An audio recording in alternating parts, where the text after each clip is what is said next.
اور کما قال النبی صلی اللہ علیہ وسلم صدق اللہ ورسولہ النبی الکریم نحن علی ذلک من الشاهدین والشاکرین الحمد للہ رب العالمین. I'm so sorry, my apology towards you کہ میں ان مصرع میں لاہور میں تھا اس لیے آپ سے زیارت نہ ہو سکی. مولانا سامعین، ہم نے حدیث اور قرآن ان دونوں کے اندر کمبینیشن کیا ہے. بعض لوگ ناعلمی سے لوگوں کو گمراہ کرنے کے لیے قرآن اپنے آپ کو اہل قرآن کہلاتے ہیں، حدیث کی ہمیں ضرورت نہیں ہے. ہم اس موضوع کو کافی دیر سے لے کے چلے کہ ان کا آپس میں چوری دامن کا ساتھ ہے. اصل میں آپ کا ٹاپک ہے وہ اعتماد، ٹرسٹ. کسی پہ اعتماد اس چیز کے وجود کے لیے حجت ہوتا ہے.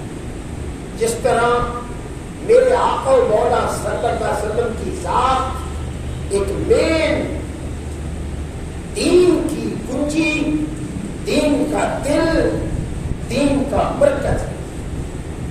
قرآن پر بھی یقین اس کی بنیاد حضور کی ذات ہے. اللہ پر ایمان اس کی دلیل حضور کی ذات ہے. قیامت پر یقین اس کی دلیل حضور کی ذات ہے. جنت و دوزخ کا تصور اس کی دلیل محمد کریم کی ذات ہے صلی اللہ علیہ وسلم. ہم خدا کو وحدہ شریک مانتے ہیں.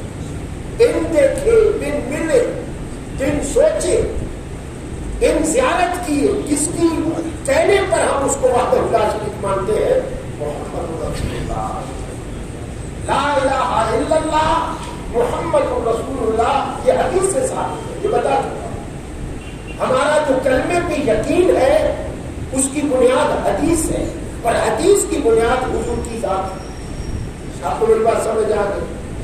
پورے دین کا محور، پورے دین کا مرکز، پورے دین کا منبع، مخرج، انحصار ذات رسول مقبول صلی اللہ علیہ وسلم ہے. تبھی تو خدا کے معاملے میں کوئی ڈسپیوٹ نہیں.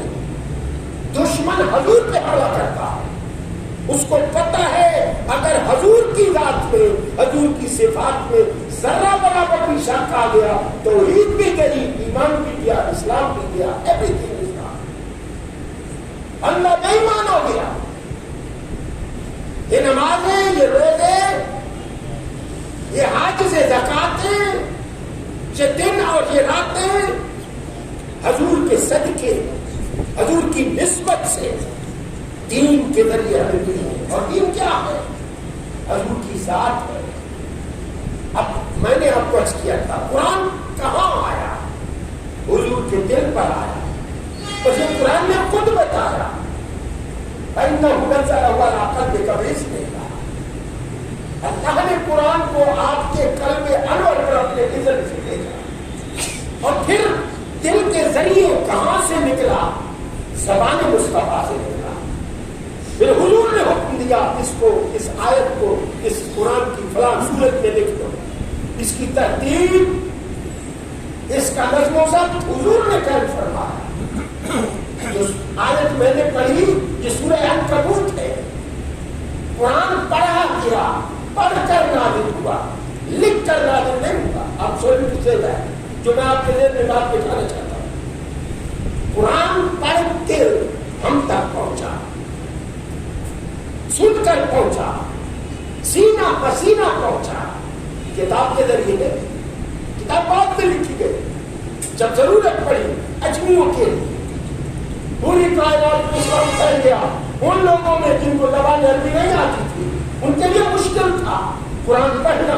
پھر زیر زبر پیش اس کے قانون بنے. یہ ساری بدعت حسنہ جو حضور کے دور میں نہیں تھی، بات نہیں جاتی تھی. ضرورت اور تقاضے ضرورت کے تحت لوگ نہیں پڑھ پاتے تھے قرآن کو، زبریں نہیں لگانے پڑتے.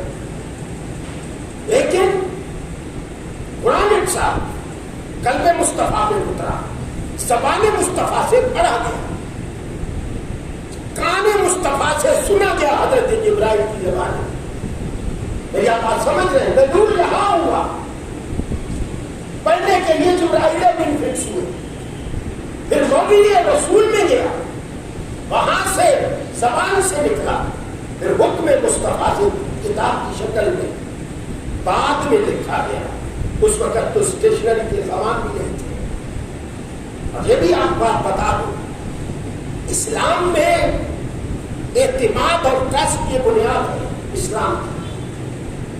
اگر کتاب میں آتا تو پھر پروف کرنا پڑتا کہ یہ واقعی وہی قرآن ہے جو حضور پر نازل ہوا۔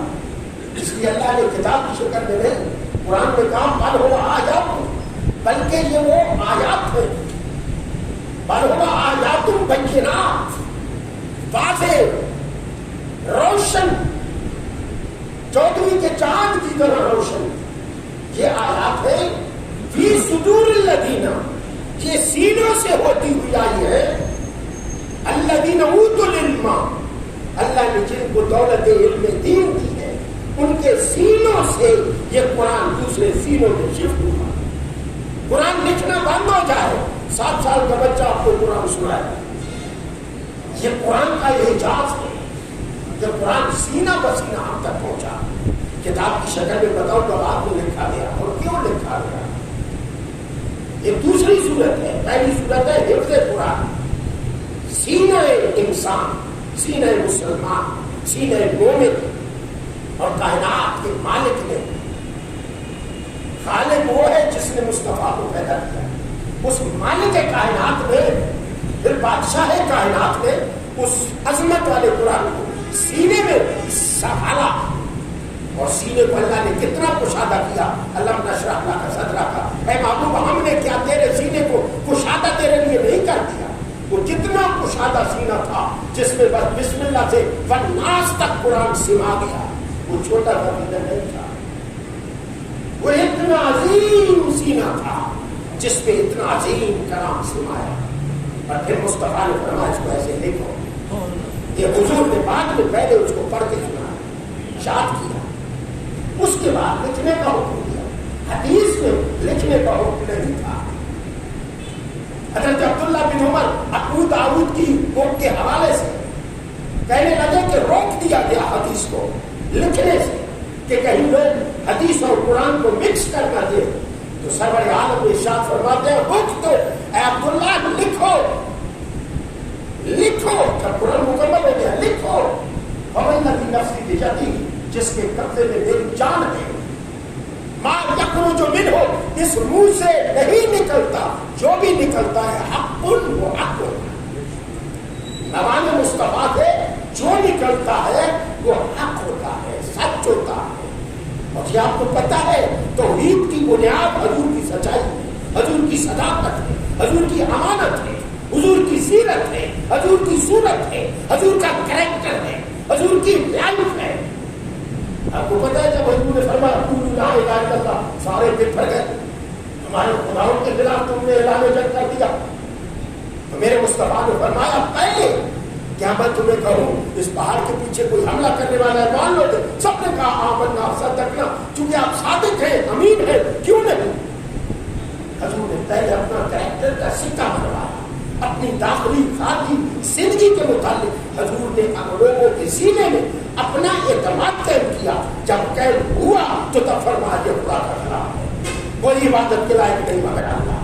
تو اللہ کی وحدانیت کی دلیل میرا محمد کریم ہے صلی اللہ علیہ وسلم۔ اس لیے حضور کی ذات جتنی نکھرتی چلی جائے گی توحید اتنی آشکارا ہوتی چلی جائے گی، خدا کی قربت اتنی زیادہ ہوتی چلی جائے گی۔ تو اس لیے حدیث اور قرآن یہ لازم و مرجوع ہے، یہ ضروری ہے زندگی کے لیے۔ حضور سرور عالم صلی اللہ علیہ وسلم نے حدیث پر عمل کیا، صحابہ کو حدیث عمل سے یاد ہوتی تھی، وہ عمل کرتے تھے، ہمیں بھول جاتی عمل کو نہیں، کبھی یاد آ گیا کبھی یاد نہیں، کیونکہ ہم نے یہ سوچا ہی نہیں ہے کہ ہم نے حدیث کے مطابق حضور کی سیرت کے مطابق زندگی گزارنی ہے۔ جب بھی یہ ٹھان لے کہ میں نے حضور کو منہ دکھانا ہے، خدا کی بارگاہ میں جانا ہے، وہ ہر وقت سوچتا ہے کہ ایسا کام نہ کروں جس سے اللہ اور اس کا رسول دکھی ہو، وہ ناراض ہو، وہ پریشان ہو۔ حضور بہت پریشان ہوتے ہیں